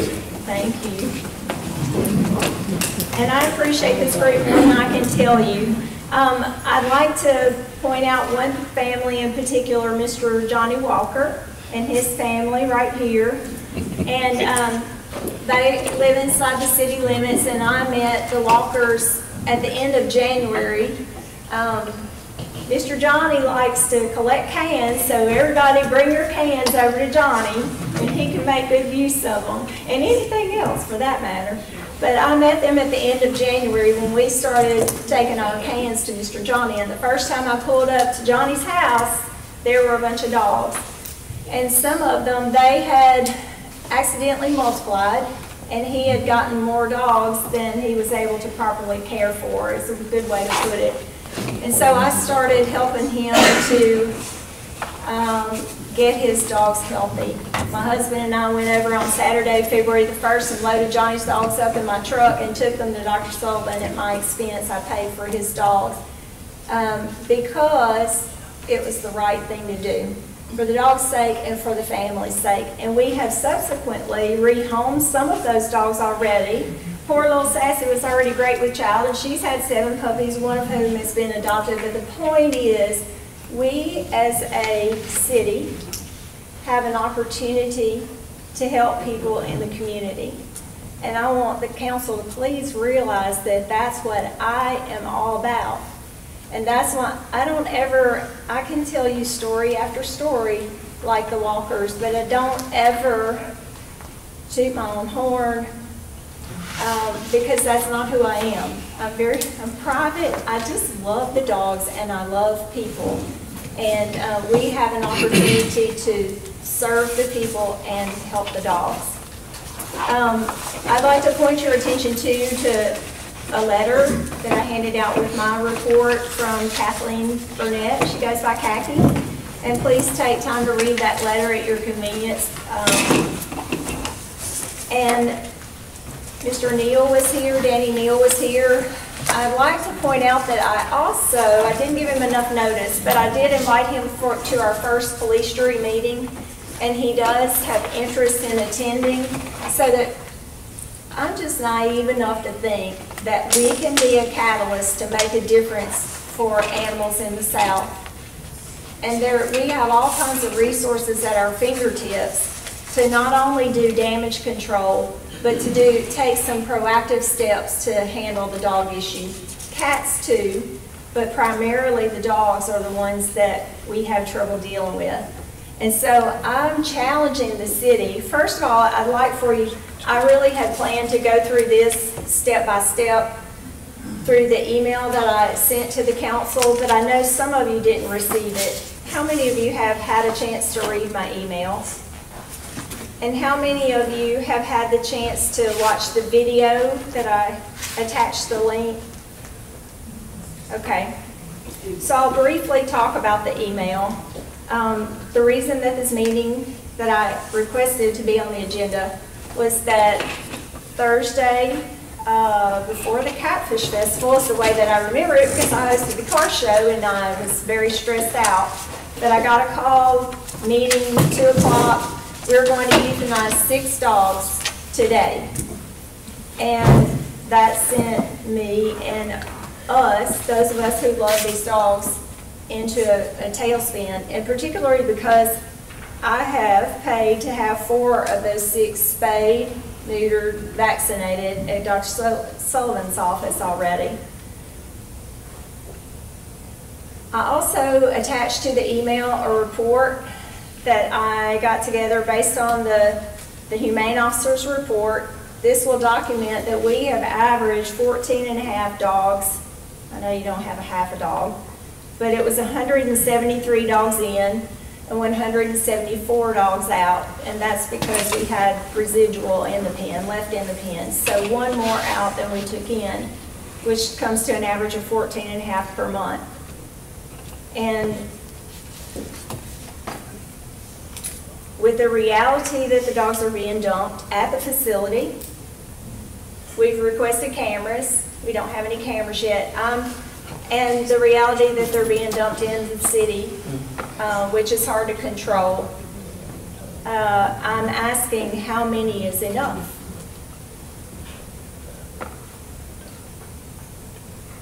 The rest of the points are actually talking about what we as a group of volunteers have done to create these proactive steps and the things that I'm asking the city to get on board with us on. I have spoken to numerous groups. I've recently been asked to judge the 4-H pet show tomorrow afternoon, but I've been invited to speak to the 4-H kids, to the JAG students, to the Rotary Club, to the Winsboro Lions Club. On and on, people invite us in to find out what's going on. How many of these programs, my question is, how many of these programs will go away? How much of the food donations will go away if we start euthanizing dogs again? And I want to point out that we do have a much better choice than that. We have a very good relationship with Rescue Dog Village. Chrissy referred to RDV before, and the Shirleys were here. With the mayor's permission, we also sent Terry Shirley's stray dog to Rescue Dog Village. They are people up north because they do have the laws in place. They don't have all the strays. They are waiting in line for these, what we throw out as trash. They pay a considerable amount of money for. And to the point that I actually invited the mayor and council, and a couple of ladies came to meet two ladies who drove 2 days from Connecticut. They drove 2 days, got in their car because transport was taking too long. They drove down here 2 days, picked up 6 puppies and drove back with them another 2 days. This is the level of interest that we have in the north that we can tap into. And there's no telling how many dogs that we could send up there, but there's a lot of work required to get them ready to go. A lot of veterinary care, but they pay for it all. They pay for it all. So we have the Facebook page where we can blast the information out there. We have off-site adoptions. This Saturday is an event at Petco in Monroe. Actually, I wondered about the fair. In fact, this is how I tell people how to get to the pens. The big open field where the fair is, oh yeah, we know where that is. We saw the Ferris wheel, but everybody knows where that is. Well, the pens sit right behind that, behind that big open field. Are the city pens going to be open for all of these people who are going back there? Will they have the opportunity to come back and view our pens? Are you asking me that question? Yes, sir. I'm sure, Russell, that's a question that perhaps you can answer. But yes, I'm sure you will make it available. What are you talking about, doing the fair? When is this? For the fair? Doing the fair. Yeah. You said doing the fair? During the fair? Yes, sir.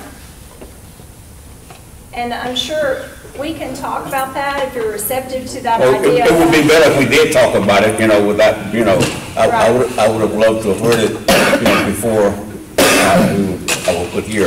Right. I'll work with you in any way that I can to try to make it happen. Okay, and I'm sure I could get volunteer help too, to help kind of man the facility. Sure. Because we might have 2 people come by and we might have 200, you just never know. Right. But that's another opportunity because all those people will come right by us. Off-site adoption, Petco in Monroe this Saturday. The following is Sullivan Feed has invited us to bring dogs because their Neutrina rep will be there. The last Saturday in May is an event at Tractor Supply. The last event we had at Tractor Supply, we adopted out 8 dogs that day. Yay, I know. And so if we had help from the city, we can take more dogs, we can just do a lot more, but we're all volunteer based. And as you can see, the events start to pile up during the summer. This is one opportunity that I hope we can tap into. A low-cost spay and neuter clinic, because that's the key to keeping them from multiplying. Right now, they're multiplying faster than we can take care of them. There are 12 puppies in this litter and 6 behind this shed and 10 over here, and we're inundated with puppies before it's really even puppy season. And so if we can provide that service to the community, we have another opportunity to have a smile on our face and invite the kids in and say, here's what we have available. And there are ways to get that done without saying, don't let your dog out because they will kill it. Seriously, it does affect our image. Wouldn't it be wonderful to assist Winsboro residents in altering their animals while making a significant proactive step toward controlling the pet population by reducing the number being produced? And the registration program is another proactive measure that we proposed with the police jury, and to ask them to work a program together with the city because it's not just a city program. And they were receptive. The sheriff and the police jury were receptive to our registration program, and what we're talking about, to brief the public a little bit, is an online registration so that people who have a pet, I can register my 3 dogs and say, here's his name, here's his vaccination record, and it's online, it's easily accessed. Right, at this point we're talking about voluntary, but some way to get a handle on where the dogs are and you get a little tag so that when Russell sees that little tag, it's not supposed to be loose, running at large, but it is supposed to have a tag. And eventually, I know it's not going to happen overnight, but every dog should have a tag, and you can easily see that one's not registered. Because when I've been down at Johnny's house Sunday afternoon to Easter Sunday, where am I? I'm out there taking care of the dogs, after family, of course. But 2 dogs came through there, through Johnny's yard while I was out there on Earl Street. And one had puppies down in the house a couple of houses down, and the other, we know where the dog belongs. So it's not confined. All of the dogs are not strays is the point. So if we could, as it's been mentioned, enforce the leash laws and the confinement issue. I strongly request that everyone in a position to make a decision about whether the dogs are killed, they are killed, would please watch the video that I put the link on that email. If you have any trouble accessing the link, please let me know, and I'll be sure that you can watch that video. Because what it does is talks about the overwhelming issue of the number of animals that we're dealing with, and it shows the process of how that's done. And it shows it over and over and over and over in this particular clinic, with the dog being leg shaved, needle injected. In just a few minutes he gets drowsy, and then he falls out dead on the table. And they fluff him up and put him to the side and get the next one. They shave the arm, they insert the needle, they wait for him. That's what we're allowing when we do have another choice. That's what happened to me, to my dog, to my family. And I'm asking, I am begging you, please do not go back to those days. With the television here, I will not have to remind you of what those days were like for the city. They were dark. And we've come a long way, and I beg you not to come back. Since Russell's report, I'd like to point out that we have had 9 dogs come out of the pen, and we do have 4 pens empty right now. And we have plans for several of the other dogs in the pens, but these dogs do not get placed well, I started to say they don't get placed overnight. A cute little Yorkie with a fuzzy face does get placed overnight. Typically, those get claimed, and if they don't get claimed in the 5 days, we actually hold them 7 days, because we're trying to give that, they're obviously someone's pet. We're trying to give them ample time to come and get their pet back where it belongs. But by the time the 7 days are up, we've got a waiting list of people for those cute little fuzzy dogs. And the point is that every dog does not need to be on the same timetable, because I don't need to be punished just because I'm not a cute little fuzzy-faced dog. I may not be adopted in 30 days. But we've got plans to send 16 of the pens have been accepted in the program up north in Rescue Dog Village. 16 of the dogs in the pens, plus some of the ones in foster care, have been accepted. Carmen is our little 3-legged dog Miss Betty knows about, has an adoptive home in Phoenix, Arizona, and we've been beating the bushes to find out how to get Carmen to Phoenix. We just got an offer. Mrs. Kimbrough, could I offer a suggestion? Could I offer an opportunity for everyone who is present here tonight, you know, let's set a date and a time that we could come back and really discuss, you know, what we're talking about now, yes, and at the same time look for some solutions, yes, you know, to avoid it. I will work with you and any capacity that I can,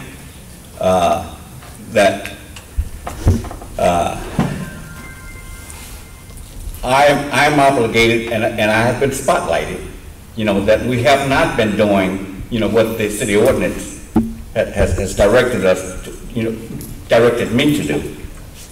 And I would like to work with the ladies who are here this evening, and we really sit down and have an informative discussion, and we know that we have a lot of situations, but if we can work with it and from all these people here look for solutions, to the situation, that we not have and the situations that has been identified. Does that sound? How does that sound with you? Can I just request that we could? I just want to point out, Ms. Kimbrough has said, she is correct, that this is a problem all over the state. Working together with the community, with the administration, is presenting us with an opportunity to make our community an example of how to do this all throughout the South. All of these small rural communities can look to us and say, this is the way to fix it. This is a way to make our town something to be proud of. This program is something we can be proud of. And we can set a good example, but it does have to be completely working together. The administration, the volunteers, everybody has to work together, has to be completely open. But we can set an excellent example for the rest of the South on how to prevent their problems, because they do have the same problems we do. Ma'am, can I make a comment?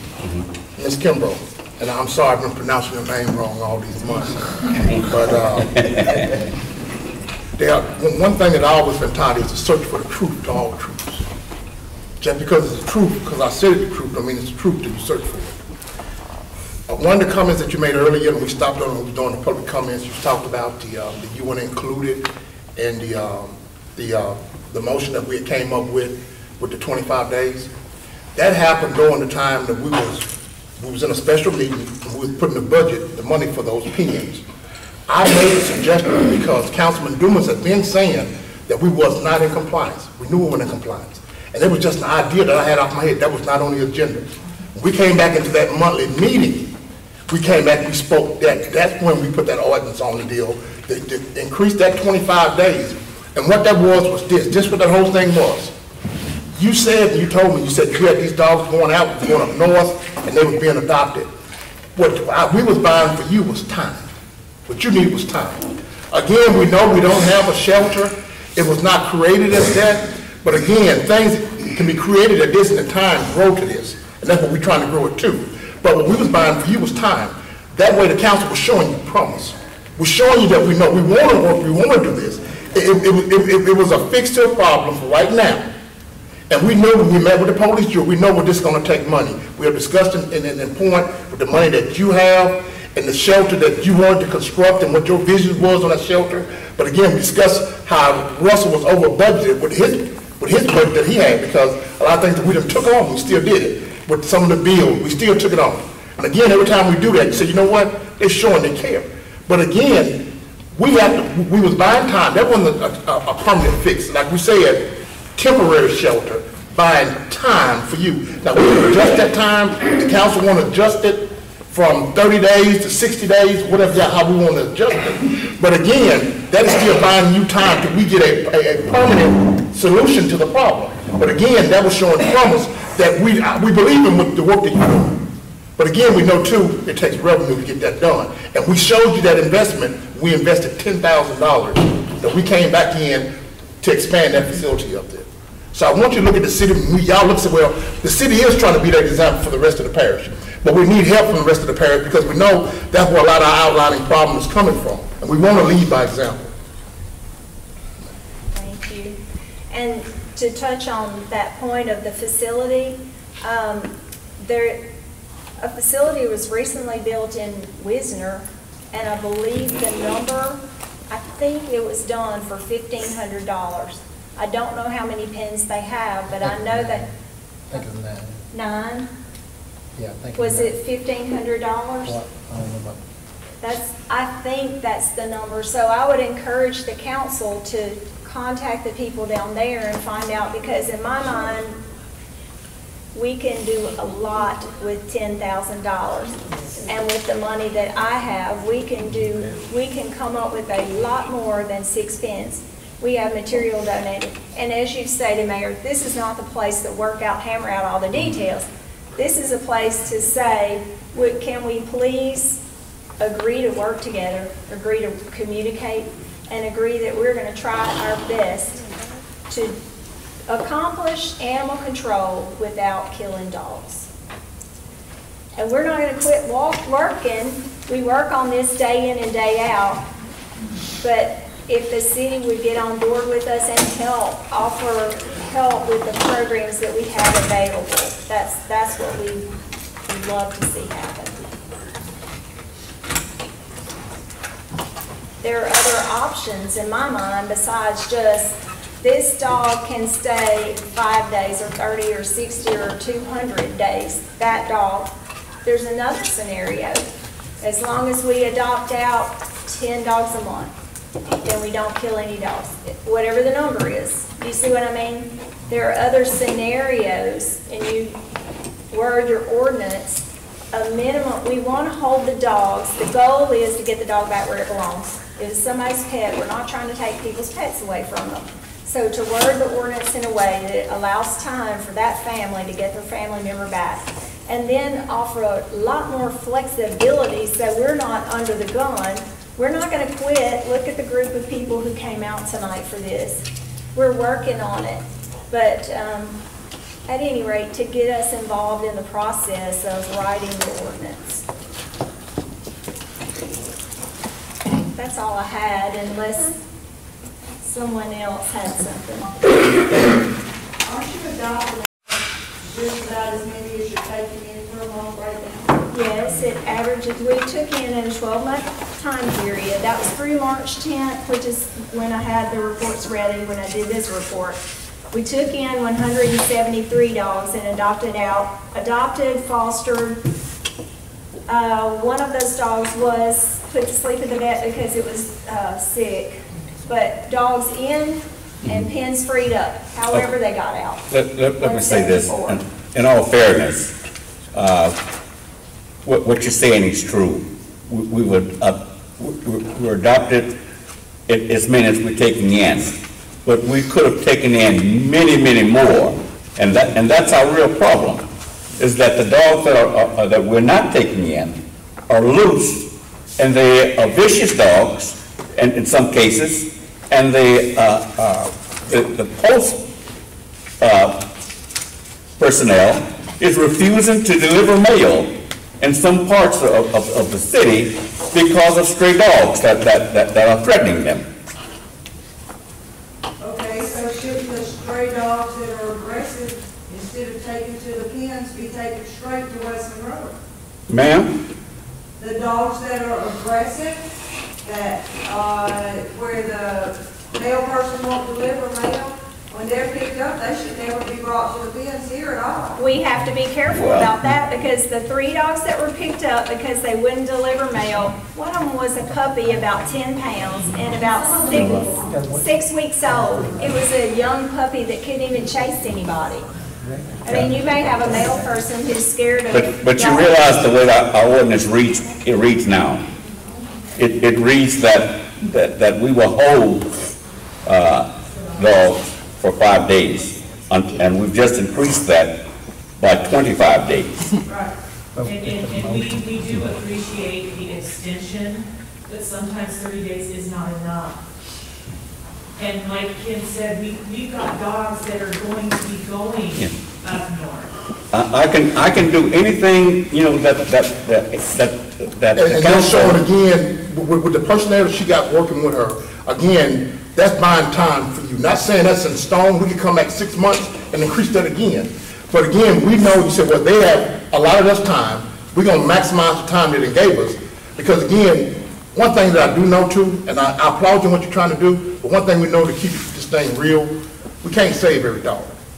I heard you talk about a minute ago, the cute fuzzy dogs, that's the ones everybody like. You know, but those aggressive dogs that you just mentioned, you said, well, let's take them straight and kill them. Still, let's kill the dog. If you say that you're about saving dogs, because that's one of the problems. You say, well, what do we do? It's just like almost adoption with children. A lot of folks like to adopt the babies, but what about the older kids? those kids spend almost their entire teenage years in adoption because nobody wants the older kids. So we're almost in a situation like that. But what we're trying to do is, remember, we're trying to go from a pound to a shelter. We're transitioning. And we're meeting halfway now. We created a temporary, and that time could increase, the council could increase that. But again, we're working with you. You said time, I got 30, so okay, the number of days that we got, you said, with your network is growing huger and huger and huger, what you getting with your network that's working with you. 1,900 people on Facebook. Yes, ma'am. And say the time, that amount of days where I can move and do, and then if we need more time, so well, she's moving dogs, but we need more days. And again, they're working until we get that permanent solution with that shelter. Where your vision is at, and our vision is meeting with your vision. And so hopefully that's what we're showing you promise. Okay. Yes, ma'am. Unfortunately, one of you gentlemen had mentioned that, you know, you pick up the vicious dogs, but the more dogs you pick up, the more dogs are going to be there because we don't have spay and neuter programs. We don't have laws that require that people get their dogs registered and fixed and vaccinated. My sister and I moved here from Oregon. I moved here almost 3 years ago. She moved here about 6 months ago. It's, besides the other cultural differences between living on the West Coast and living here, there's a huge difference in the laws, spay and neuter laws, registration laws. You can get fined. And it is a huge fine. It is not a little fine. We're talking hundreds of dollars. One of the deals one of the situations that I mentioned in the meeting that we had with the police jury was Ms. Kimbrough was talking about the exact thing right there, what you're talking about right now.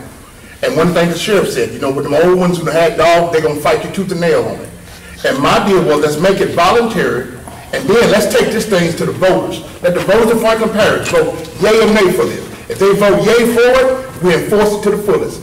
But again, you just going to have those to come up with some type of incentive for those right there to get their voluntary to bring their dogs in for a fix right now till we can make it, either we're going to make it permanent law, and that's got to be parish-wide. It can't be Winsboro-wide. It's going to have to be parish-wide what it's going to have to be. I agree with you. But honestly, sir, they didn't even put it to a vote in Oregon. This is how it is. Yes, sir. I can't determine what they did in that state here, but what we need to do. And I understand that, but my thing is, you know, if you have an ordinance of a leash law, enforce the leash law. Yeah. That's correct. We do. If you have an ordinance, you know, for you know, dog large, enforce it. We do, but like Mr. Dumas said, how can we enforce the leash law on those dogs that's not a part of the city, right, that's been brought into the city? Yes, sir, and that's running straight. We live out in the parish. Yes. But we're going to have to be on board as Franklin Parish. Not when this going to have to be a full house on board. That get claimed, excuse me for not being recognized, there are dogs that get brought in that were off leash and they get claimed. It's easy to enforce then. Their owner showed up in person. Yes. And if I could just say one other thing, as far as the throwaway dogs that are too vicious, there was one that was there, I don't know, 15, 20 days probably. And he was just a terror. He gave every sign that he would eat you up, and none of us would go with him, and he's now in foster. He gave enough signs that he wanted to get along. He really wasn't that way at all. He's been in And on another issue, the community-wide meeting with the police jury and the sheriff's department, I'd really like to request that we can move ahead with that as soon as possible if we're going to stay on this 25-day schedule, because we don't have much time to waste. Right. We're waiting on it. They're supposed to be getting back with the mayor, what they're going to be getting back with. They was waiting after everything, the election, all that stuff was over with, and my understanding right there, they was going to move on. The police jury said they was going to bring it to their members. There was only 2 of them there, and they was going to bring it back to their board, and they was going to get a constituent. The mayor had mentioned, and it's an excellent point, that there are places that the male people will not deliver because of aggressive dogs. A lot of those aggressive dogs do belong to people, and that goes back to fine people for having their dogs off leash or not. Because I know a lot of those dogs do have owners, but they're just being allowed to run loose. Mr. Rex, That goes back to enforcing leash laws.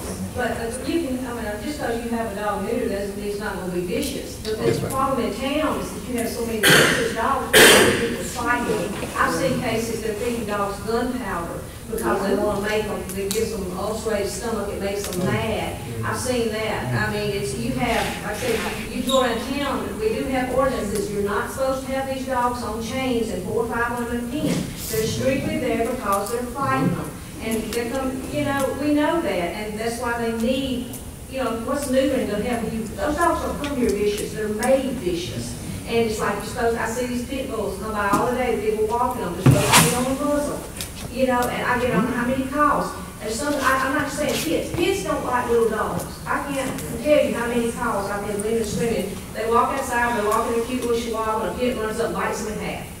I get that 3 or 4 calls a month about that. There's something that's innate in them that they don't like little dogs. And, but case in Wisdom where the child had to, basically had his face hanging off, that was a mixed cur. Again, that was not a stray dog. They knew this dog was vicious, but until they really put something into these, really start making them pay. You write 2 or 3 tickets, and it's going to stop a lot of it. I mean, I'm not saying anybody's got to go to every, you can't go to every street on, you know, and write, but you write 2 or 3 tickets, and you're going to see those dogs disappear. And then you're not going to have no mama dog walking around with 15 little puppies. Because they're not pets, they're raising them to fight. And you got your drug dealers, you got them in the yard because they're, you know, bad guys fighting bad guys. But the problem is, you've got to enforce the laws you have, not make new dogs or you know, try to make a bad dog new. Once they're new, they're still going to be bad. So, you know, we don't need new laws, we need to enforce what we've got. That's right. Betty, you're absolutely right. We do have to do a better job of enforcing. I agree with you. So as we've all pointed out, there's no one single answer. It's a collection of answers, and I request that we postpone voting on this particular ordinance until we've had a chance to sit down, and I've never seen it. Mayor? Yes. Can I say something? First, I'd like to point out that since we didn't have the ordinance actually typed up at the last meeting, today would be the actual introduction of the ordinance. It would not be the passage, and I wasn't aware of that until I got here. I'm in favor of not putting a number of days. I would like the wording changed to a permanent suspension of the 5-day kill law until such time as we can get a working environment with our volunteers and come up with something that would be a better solution. Okay, that could go on for, you know, months and months and years. But we won't kill any dogs. We need a time frame. Can we meet this week? Yeah. Can we meet this week? There's a lot of dogs over there. Yes. I said what they feel, that's what I feel. Thank you, and I thank you for being bold and trying to step up for the dogs. I'd like to add something, if possible. Yes. We can stretch this out to 30, 60, 90 days. We can also build another 20 pins, but that's not going to stop the dogs from coming in. So by building more pins or setting a time constraint to when we can kill these animals, that's being reactive and not proactive. To solve any solution, we need to be proactive. And how soon could we all meet and have a brainstorming session and come up with a proactive solution and not a reactive solution? The problem is obviously with enforcing the laws and not giving people pat on the other end. Well, if they're not going to follow the laws, we'll just penalize the animals that are there by killing them after 30 days. So could we schedule, at this point, could we schedule a time to have a session for proactive solutions and not? And after that meeting, you guys can make up whatever mind you want and say, okay, now we're ready to do this. But in the meantime, can we meet first and discuss in detail and in-depth proactive solutions? And some of us would actually like to see ordinance to the current one. Which one, the 5 days? That's public record. Which one are you talking about? Both of them. The whole thing, the ordinance plus the amended part of it, if that's what's going to happen here. Because we were talking about this ordinance, but even Kim said she hasn't yet seen it. I'm in favor with Kay, where we can go ahead and we can table this, and we have the meeting. We can bring a town council meeting and let them we discuss it, and then we come back and react on this later. Rex, it would have to be in a town council setting if all the council members are gonna be there. If you decide when you're gonna have the meeting, before in the morning at 12 o'clock, we can put it in the paper this week. Okay, before when? 12 o'clock noon. All three of us, all of us, we can do a special call and have it open. I would have no objection. Well, that's the only way y'all all need it. All of us can be council. We have to be in the council, but open. And can we get the police officers here too? And George talk here. about the Well, police laws that we already have on the books, Okay. that nobody's enforcing? But you understand the situation with the police department. What, no?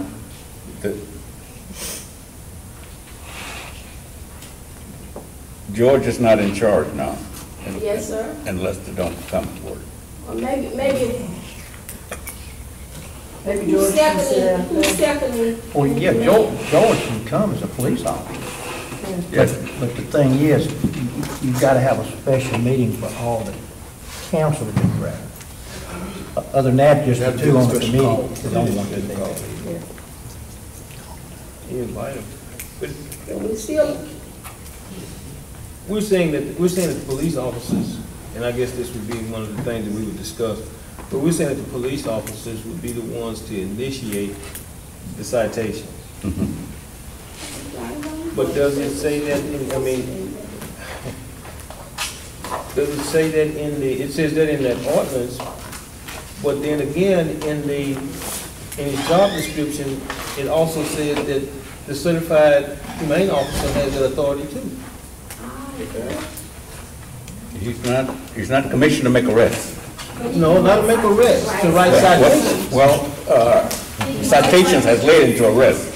Well, that would come by the police department. Then if they don't, because he would turn it over to them, but he can still write the citation and give it to them if they don't go in and check it out. You see what I'm saying? He can do that. But it's in his job description.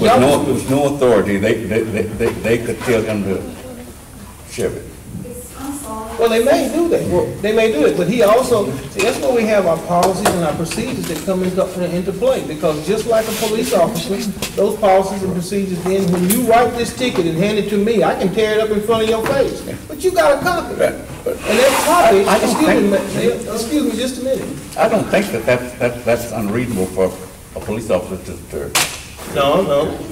We're dealing with two different departments. You got to understand, we're dealing with two different departments when we're talking about the police taking care of this on something that wouldn't. Once you turn this over to them, that's just like a ticket that you would have on a car. When you turn that ticket in, then the process goes through, even if it goes through the city court. So you said like a meter maid? Yeah. Because it's in the as an individual, who served for 14 years as a police officer, I've cited people, And you can. They are breaking the law. Yes. And a police officer has the authority to cite those people or arrest those people. But the arrest wouldn't be immediate, Mayor. It wouldn't be immediate because when he gives them that warning. It's been many times that I've gone to cite people and it led into an arrest. That's maybe because of something that they jumped the gun or they're angry or whatever. But I'm saying, if he goes and just, even like she was saying, if he gives a citation, period, and they know he's on the job out there doing this, then the first thing they're gonna set up and take notice. Now, in the process of doing that, if they get out of place or belligerent or whatever the case may, when you come in and you put this ticket in the box, your copy, and if it is not acted upon, then you can turn it over to the police department, and then they handle it from there. What I have done, Mr. Jimbo, Has her hand up. Mayor, Yes, ma'am. Oh, sorry. Just a minute, Russell. I think one of the things that we're missing out on is letting people know what the actual ordinances are. I know several people here have posted the 5-day ordinance. Has there been any kind of education for the citizens of Winsboro as to what the laws are pertaining to them owning a pet? Yes, ma'am. As far as the leash laws and Yes, ma'am. and It was done in 2010. And an individual, when we first found out that there was violations of this particular situation that was occurring over by the graveyard over here on the back, and we found these animals that was being mutilated and all this kind of good stuff, then all of that came to the forefront. Prior to him taking office, this information was disseminated to the individuals and put in the paper and made publicly aware of the situation that was going on. So yes, they are aware. We stopped doing what we were supposed to do. what I'm asking is, has it been distributed to everyone through water bills? Everybody gets a water bill, everybody doesn't read the Franklin Sun, I read it from cover to cover, everybody else doesn't. Well, it was put in, yes, it was put in the Franklin Sun at that particular time, even showed some of the pictures of how these animals were mutilated. We remember that. But at the same time, now the water bill distribution started after the mayor took office.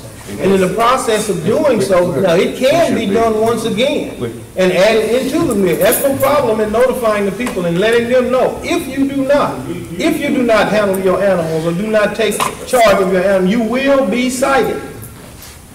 Now, who's going to do the citing? That's going to be a difference because you're talking about two different departments. You're talking about the administrative or the mayor, and you're also talking about the police chief and the department of the police department. But the point that I'm making is that the authority has been given to and should be given to the individual that is in charge of the humane officer. Yes, sir. Yes, sir. Even if he's not given the authority to arrest, he That's can right. still write He can write a ticket, leave it in the door. I don't care who. The point of the matter is I was visited and this man came to see me. Now I'm going to come up and see somebody. Now you're well aware of what's going on. Exactly. That's all that I'm asking. And that's not hard. That's in that special call meeting that we're gonna call, we're gonna have that open forum, like, look at that policy of the humane officer, make sure that's in there. If it's not, that's something that we need to put in, we can vote and put that in there. We give him that authority. Again, that's just writing a ticket. That's all. You cite it. And then again, if something comes before that, you have your radio, if something gets out of hand, you always can call in or whatever. And once you turn it in, almost like a meter maid, basically what you're doing, because you're over that department. And then that will give us a better eye because you're out patrolling for that. The police is out not really patrolling for that when they're out patrolling. But when you're out to catch and you patrolling for that particular thing. And I think that will kind of help us out a little better. We'll strengthen this right here, put some teeth to the ordinance that we got with these laws that we got on the books. But we probably need to look at what his description is and then go from there. And just to let you know, ma'am, the ordinances are available online. You just go to municode.com and then you click on your municipality, which will be the city of Winsboro, and you can access any ordinance. I don't think the problem of the animals running loose is with people that have internet access and can look the codes up. I think we have a lot of people inside the city limits of Winsboro that are not aware that we have leash laws or that we have any kind of containment laws and that there are things available, you know, that there are possibilities they could get in trouble over these dogs running loose. Those are the people that need to be educated. Everybody in the town gets a water bill every month. They're going to look at that water bill at some point in time because they've got to pay it. They're not going to go out and buy a newspaper thinking that there's going to be an article in the newspaper about what are my responsibilities as a dog owner. They need to be made more aware that you can't just let your dog run loose and have litter after litter after litter that gets carried by somebody else. There needs to be more education of the people that are having these dogs and have 8 dogs in their yard. I would imagine there's probably something on the books where they limit the number of animals you can have at your residence inside the city limits. It is. So what you're suggesting is probably, putting a copy of their ordinance, at least one good time in everybody's water bill, to let everyone know.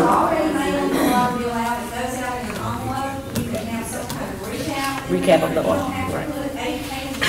Let's wait for another meeting, we'll have to decide. You need to be aware that there's a leash law. This is what a leash law says. You need to be aware that you can only have this many animals at your residence. True. Yes, ma'am. If Russell is given the power to write citations for these dogs, will there be a monetary fine that goes along with this citation? What was your question? I'm sorry. Is there going to be a monetary fine that goes along with these citations that if Russell starts Yes. writing them? Yes. That's another thing that could go into the dog pound fund to help offset expenses. And for the budget to be the dogs too. So but there will be a fine, and it just has to be decided on what, how much. They've probably already one set in place. If it's on the ordinance. Yes, there is a fine for violations of a ban. Can we do this? The meeting we're going to have, can we review the ordinance that's in place and then cover things that these may need to change? And then the third head of this meeting, talk about how this will be public knowledge. Okay. Is that the area that we're at? What's the law right now? What should the law be, and how should people know about it? Is that right? Can we do that soon?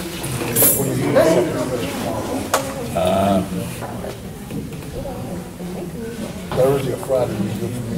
That'll be a different question. I'll understand what is the law. We'll know after this meeting. Thursday. 6 o'clock. How about Wednesday?